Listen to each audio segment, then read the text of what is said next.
Hi, thanks so much for joining us. My name is Alyssa Rubin, and I'm Eshel's community organizer. And I'll be joined tonight by Rabbi Steve Greenberg, co-director of Eshel. Thanks so much for joining us. Eshel is an organization that works with LGBT folks, parents, allies, rabbis, and educators to create inclusive and welcoming spaces for LGBT Orthodox Jews. At Eshel, we're committed to grappling with the tensions of halacha while affirming that the well-being of LGBT members of the community is a necessity. So tonight we're going to hear a drash from Rabbi Greenberg, connecting the work that we do here at Eshel to the themes of Passover. And we invite you to add your questions in the comments below. And after tonight's share, we invite you to join Eshel in our newest initiative, 49 Days of Wellbeing. During each day of the Omer, we will be sharing one way that you can support the well-being of LGBTQ people in your life, whether you're an LGBTQ person, a friend, a parent, or ally.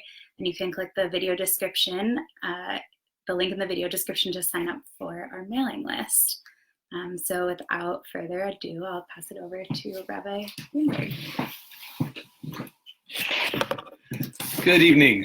I am really excited that we are, for the first time, doing a podcast before Chag, and we at Eshel wish all of you Chag Kasher v'Sameach, and I hope you all have meaningful and enriching seders in which you feel fully present and excited about the possibility of the ritual deepening your appreciation of liberty.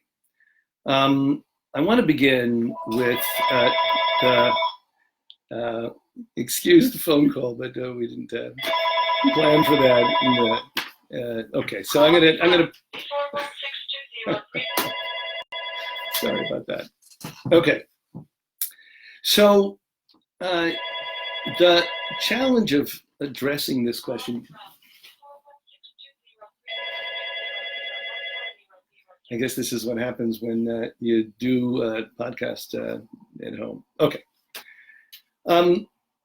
So I want to begin with the difficulty of these past weeks, for me personally, but for many, many of us, struggling to figure out how to make sense of our presence, LGBTQ presence in religious communities.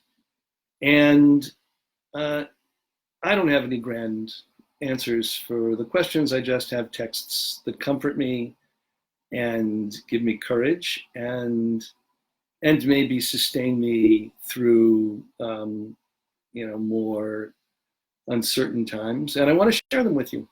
And hopefully these two texts, one of them from the rabbinic period, one of them modern, will maybe add some color and depth to your own Seder and help to enrich, if not complicate, the questions of freedom and belonging. You know, we celebrate Pesach, but it truly ends 49 days later in Shavuot. And so freedom can't be conceived of fully without the community building and membership of sharing together, but also then being involved with each other's lives and committing to norms. And yet norms themselves can become forms of oppression. And so the tension there is actually, in a way, from the beginning. I want to teach two texts. The first text is from Leviticus Rabbah. It jumps off of a text from Ecclesiastes, chapter 4, verse 1. And I'll read this in Hebrew, and then I'll the rest, the rabbinic text, I'll read in English. V'shavti ani ve'eret kol hashakim asher nasim tachat hashemesh. And behold, I sat down and I saw all the oppressions that are being done under the sun. He's depressed. Hinei dimat hashukim, and look, I'm looking at the tears of the downtrodden. Ve'en lehem nachem, and they have no one to comfort them. Their oppressors have much power, but they have no comforter. So this text is being studied, somewhere in Babylonia, maybe Pumbedita, in a big hall with all the rabbis. And in the back of the of the rows of students is a tailor. And while he's there, no one says, he doesn't appear in the Talmud in other circumstances. His name is Daniel. And this is his response. Daniel the tailor said, I know who that is talking about. He raises his hand. You know who those oppressed were? They weren't the Jews in Egypt. No, they were the Mamzerim. That's who they are, actually. And then he quotes the text from Ecclesiastes, behold the tears of the oppressed, I'm looking at them. But he says, the oppressed are the Mamzerim because their fathers sinned, but they're innocent. What does this have to do with these innocent, insulted ones? So the father and the mother went and did a sin, did something wrong. It was brother and sister or an adulterous affair that produced them, but how does it concern him? And then he says, then there's no one to comfort them. I'm sorry. Then he says, no, there's no one to comfort them, but in the hands of their oppressors there is power. So that's the next line in the Kohelet. So who are they? Who are the oppressors? It's interesting. These are the hands of the great Sanhedrin, the court of Israel, which moves against them with the authority of the Torah and removes them from the community. Because it is written, Mamzer lo yavo bakal, a mamzer can't marry into the congregation of Israel, the congregation of the Lord.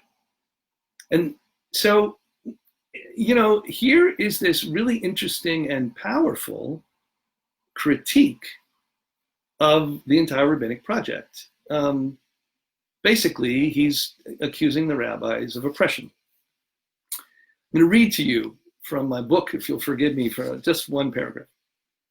This text is an amazing expression of the rabbis' willingness to engage ethical questions that challenge not only their power base and authority, but fundamental assumptions about God and Torah. Criticism is laid at the feet of the Sanhedrin, who, armed with an unambiguous verse of the Torah, oppress the innocent. But why should the court be guilty for fulfilling its job? The charge of every court, the implementation of God's law. God is blameless in this story. The Sanhedrin is guilty.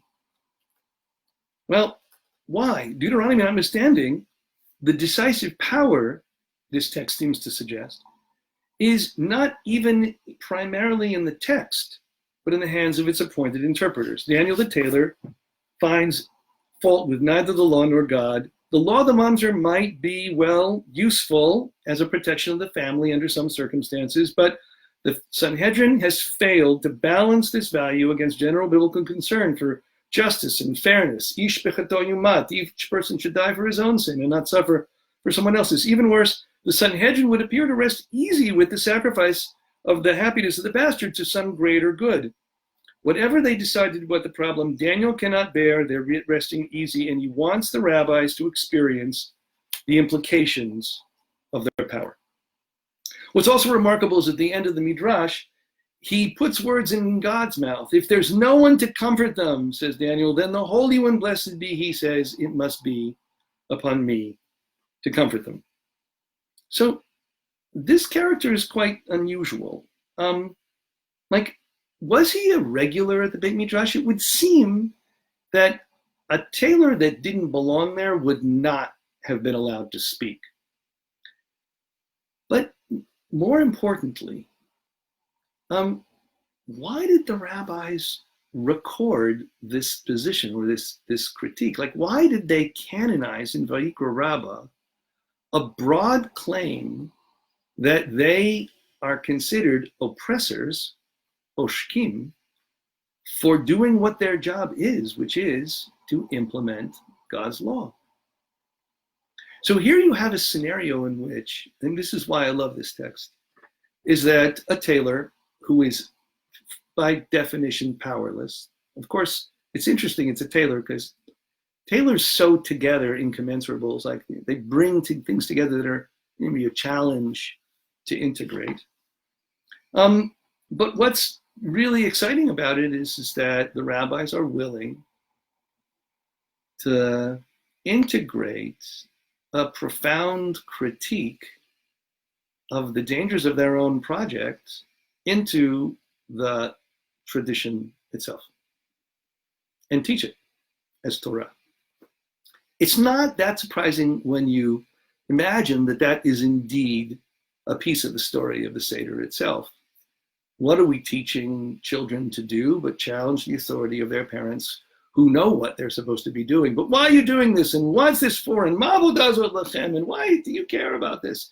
We train our children to speak truth, their truth to power. And while the text in Vaikuraba doesn't answer the question or solve the problem, it does point, because the postscript of this text is quite remarkable. This is a postscript not in the frame of Daniel's words at all, but in the narrator. In this world, there are unworthy ones among the Mamzerim. But in the times of the Messiah, Zechariah prophesied, "Behold, I see them all as pure gold." So the narrator is saying, well, there was some reason to exclude them, but the truth is that in the end of days, Daniel's right. And in the end of days, all Mamzerim will be purified. How does he know this? The verse in Zechariah has nothing to do with Mamzerim. It's an eisegetic reading, kind of a smachta. It appears that one of the solutions to the problem is to imagine a not yet reality. Imagine a not yet reality. Imagine that in the days of the Messiah, which will not come quickly, but will come, God won't care about Mamzerim. It's like not going to be God's concern. And what happens in halachic history is kind of remarkable, because it appears that the rabbis actually heard Daniel. Rabbi Yitzchak bar Acha rules that a family that appears to have a mamzer in it that has been submerged, meaning it's kind of like hidden there, not many people know, remains submerged. And, ultimately, if that's the case, do you not reveal it? Well, the answer ultimately was, no, you don't. Rav Yochanan basically said that he swore in the presence that there were bastards all over the land of Israel, but what can I do? How can I prosecute that? No, what can I do? What can I do means there are values, and profound ones, that prevent us from fulfilling the demands of the law. And ultimately, it became forbidden to actually reveal a mamzer, at least according to some Mishnah. So here you have a scenario of an outsider, or at least not an insider, critiquing the system. In other words, not a power broker, claiming that the system has to be responsible for a weak and vulnerable and fairly innocent minority. And the text is unafraid, our tradition is unafraid to hold our leaders accountable.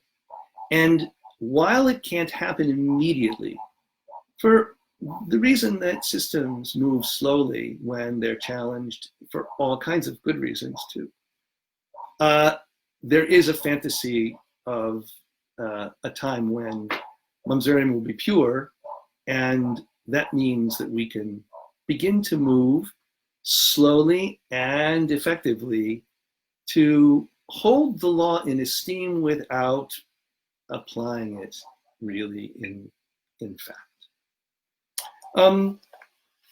That doesn't mean that the law of, that Mamzerut is finished. Clearly, contemporary Mamzerim with problems with divorce are a creation of the modern period, which Chazal had no connection to, was not their world at all. Mamzerut was a very rare phenomenon for them. For us, it's a more challenging affair having to do with the politics of marriage, which is not relevant here. But I just want to say that that this text gives me hope and gives me courage and allows me to feel like all of us can be tailors.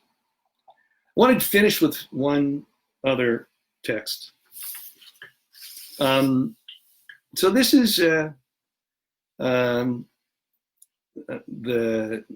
Rebbe at YU, at Yeshiva, Rav Yosef Dov Soloveitchik, who in a book it's called Reflections of the Rav, has a short piece on slavery and freedom and slavery. And I'm happy to, after the presentation, to give the source. It's page 198 in that book, but if I have trouble finding it, I can maybe even put it up online. He says the following. He says, what is slavery?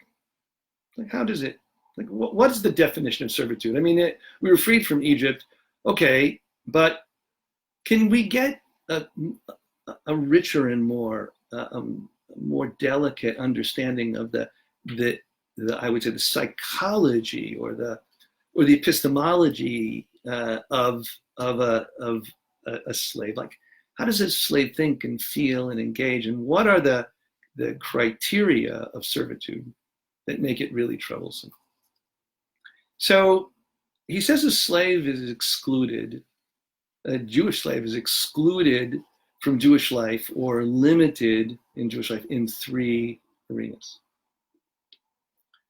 A slave is, these are halachot, a slave is pasula edut, a slave is not a legitimate, can't be a legitimate witness while being an eved. The slave is patur mimitzvot shezman graman, is not obligated, meaning slaves that came into Jewish homes were kind of given a quasi-conversion status. Or if they were Jewish, that, you know, they had limits about how they could fulfill mitzvot. They were patur mimitzvot shezman graman because, well, it's not saying, we're going to explore why from the Rav, but that's the second limit. And the third is isur hitchatnut, that a slave cannot get married. Actually, I have to remind myself, this is all about, not an Evet Iri, I think, but an Evet Knat. So a slave cannot get married. A slave, you can fix your slave up with a concubine, but a slave can actually do kiddushin. So why not? So a slave cannot be trusted to give testimony because he's a man without opinions. His ability to make judgments is impaired by the limits of his power to act independently in regard to them. He is always under the authority of his master, so he mistrusts his judgment and fears it as well, because if he makes assessments that contradict his master, he could be in trouble. And so he doesn't form opinions easily. And when he does, he doesn't articulate them. And called upon to stand in his experience, he would cower. And therefore, he's not a reliable witness. Double compromise has made him unable to stand in court and speak. So why is a slave not obligated for time-bound commandments? Well, a slave can't plan the future because maybe his master will call him to do something else than what he wishes to do. And so he can't really anticipate any future because someone else is determining the next moment. The Rav says a free person moves from reminiscing to expecting, from memory to vision. Such a process would wholly elude a person who cannot link moments toward his own future. A slave lives in the eternal now, dominated by the will of another, and so cannot fulfill mitzvot that require an orchestration of time. The past becomes immediately irrelevant and the future of no consequence. And so the slave can bear no duties that require temporal orchestration. This sort of psychic slavery cuts off any trajectory of agency. In a sense, the slavery deprives one of speech. As the Zohar says, the Egyptian experience was the exile of the word, and in a way, slavery is like a deep and abiding silence. It's suffering without voice. In fact, redemption comes in the story when voice is added to cries. Without independence of experience, without the necessary agency to shape a future, mitzvot shezman kraman are relevant. And lastly, which should follow obviously, without agency, a slave fails to shape adult selfhood. And without a self to offer to another, well, one cannot love. Reciprocity presumes the possession of a self. Someone without agency who cannot make promises that can be trumped by the authority of a master, excuse that reference, can be overrun by the authority of the master, cannot give himself in love, cannot marry. The absence of judgment and decision-making, the inability to plan, to execute a future, resulting a deprivation of love and relationship reduces a person to an automaton, a vessel. Freedom, then, is the opposite of all these things. Freedom requires the nurturing of an awareness of self-understanding, understanding of the world, judgment, and standing inside that judgment for responsible action. It demands a sense of location, a past for grounding a sense of future, a trajectory that you can plan that has hope in it. And it demands that you can orchestrate that with freedom for a future that you want and believe possible. And lastly, it requires the ability for mutuality. It requires the ability to make lifelong loving commitments, especially the ability to marry. It is remarkable that when Daniel the tailor is thinking about this, what bothers him most is mamzer lo yavo bakal, that we don't permit a mamzer, for no fault of his own, to marry and to find intimacy and companionship in the community. Here too, without agency, without trust of one's experience, without a sense of building a future that is clear, and without those things orchestrated that that can lead to giving oneself in love, then one is not free. And of course, freedom is the possession of all of them. In many places, human slavery of these psychological kinds, and even real kinds, are still existent in the world. Hundreds of thousands of human trafficked people are still deprived basic freedoms. But even when women are deprived in education, people are deprived of the ability to develop judgment and plan lives on their own and to live a future that they envision, particularly because no future is given. For many of us, the futures that were given were all straight. And therefore, the moment we actually have to admit to ourselves that none of those futures are possible, we feel orphaned at the edge of a cliff with nowhere to go.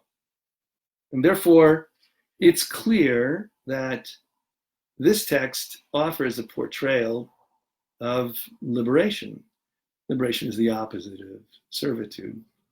The problem with this text that the Rav is articulating is incredibly beautiful, but two of these limiting factors for a slave are halachically still applicable to women.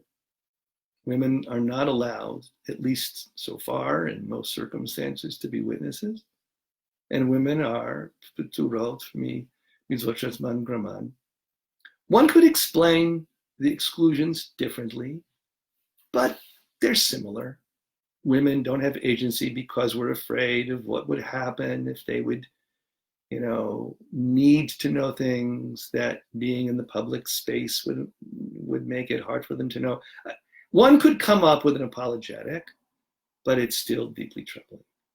Remarkable to me that the Rav did understand that agency required education and therefore was of the most, significant and important leaders in establishing a fundamental commitment to the education of girls in not only Torah, but in Torah Sheba'al Peh, because there's no way to become a really thoughtful Jew if only half of the tradition or, this rich rabbinic tradition is deprived of you. So here's what I want to finish with, and then I want to open up for your thoughtful questions. The first thing I want to say is that membership matters. Daniel the tailor was in the Beis Medrash. And no doubt that wasn't his first day. In order to claim that we have a right of a voice, we actually have to really be deeply committed and, I would say, in love with the community that we want to change. One can always decide that painful membership is enough to leave. But if one decides that the richness of membership is deep enough and abiding enough, if the depth of experience, if the expansion of consciousness, if the moral imagination that it engenders and the relationships it nourishes are rich enough, that perhaps it pays to decide to stay. And lastly, I would say that traditions have resources within them to fix what's not finished. I think that's actually the definition of a religion, or a good religion, is one that has self-critique within it. If religions are sure that they are right and that even their leadership cannot be wrong, we are sunk, all of us. But if religions have the capacity to read themselves with modesty and with responsibility to a God that calls them to comfort all the mamzerim, then we become in league with God and actually maybe have a chance at moving the tradition in its own lights toward a richer expression of itself. So I'm going to stop here and open the floor up to any questions, and Alyssa will be here, there, beside me, translating some of your questions or responses, and we'll see where we go from there. It seems it was very clear because there are no questions. Well, let me finish with a story. So this sensibility that I'm suggesting, that the tradition is rich enough and staying matters, at least for some of us, played itself out in the week after I came out of the closet. Some of you have heard that 20 years ago, Shabbat HaGadol, I agreed to be interviewed by an Israeli weekend feature writer and came out in the Ma'ariv. L'Shem Zugiyut is the name of the article, in the name of partnership. The reason that it was on the piece, but the reason that the journalist decided to even talk to me was he saw me speaking with, at the time, was my first boyfriend. And he noticed that two guys with yarmulkes were embracing, and it seemed a little odd to him. And that is what my willingness to not be afraid to say goodbye to a boyfriend at the time was enough for him to wonder, who is this person? So here's another story that happened more or less right after that. So I go home to New York and I am out of the closet. The forward picks up the story. And I go to shul the following week and then walk from shul to someone's house for Shabbat lunch. And I pass a very large synagogue with a lot of young Orthodox singles at it. And I see someone I know, I speak with her, and then a young man comes up and says, you're the public homosexual, you're the chayte umachti, the sinner who's causing others to sin. You disgusting tayeva, you disgusting abomination. Go back to the clubs and the bars where you belong. You scourge of the earth, you piece of crap, you. So this is happening. There's a crowd forming, a small crowd forming, listening to this drama. And I am speechless at first. And then I remember my YU martial arts teacher, Mr. Sober. And I remembered a line from him. He said, whenever a punch is thrown, don't be there. Don't be at the point of impact. And I saw all these words traveling not into me, but right beside me. I was like, right here. And I began to look at them and realize, oh, he was yelling at a figment of his imagination about some monster that wasn't there. It was hallucinating. I didn't need to feel defensive or angry, hurt. I needed to help him see better. So I did this. I said, my friend, I will probably be your worst nightmare. So that caught him, off guard. So he stopped talking. He listened. I said, I go to the clubs and bars, but it's not so much my scene. Actually, I'm more often found in the synagogue. In fact, even in your synagogue. And I have 100 Orthodox LGBT friends. Of course, I exaggerated. I have 100 Orthodox LGBT friends. We're going to find partners. We're going to make babies. And we're going to push our baby carriages into your shul. And we will not leave. He freaked out and walked away. And I have to be honest that I don't know where that came from. I had never, sometimes whatever, it was just, wow, what was that? And I realized that our richest and most significant power is we will not leave. I want to be honest. For some people, it is not the right choice. For some people, leaving is actually the right choice. But at least for some of us, staying and being respectfully and lovingly fully present is redemptive. Have a Chag Kasher v'Sameach with all your family and friends, and we look forward to meeting you at Eshel events in the future. And I want to finish with one little, maybe tantalizing piece of information, and that is that you may have heard that the Chief Rabbi of England, Rabbi Ephraim Mervis, has published in past September the Guide for the Well-Being of LGBTQ Pupils in Orthodox Schools. And the people who he co-wrote that with, because he ultimately decided that he was not going to write such a document alone, and he chose friends of mine, Dr. Benjamin Ellis and Dahlia Fleming, to, behind closed doors for about a year, write a 33-page document dedicated to helping schools in the UK manage the tensions of being responsible both to the tradition and to the well-being of LGBTQ pupils.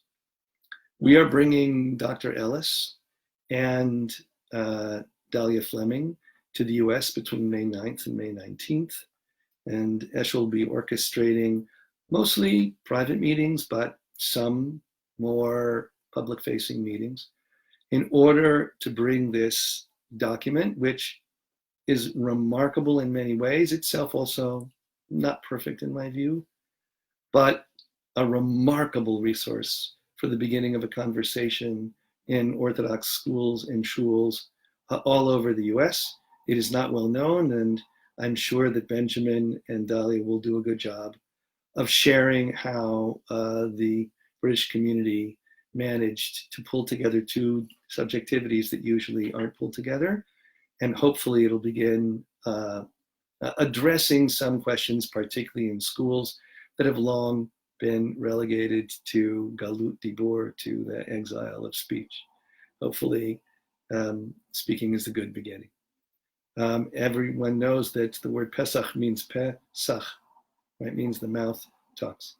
So be fearless in your expression, your willingness to speak. as members of a beloved community. Chag Sameach.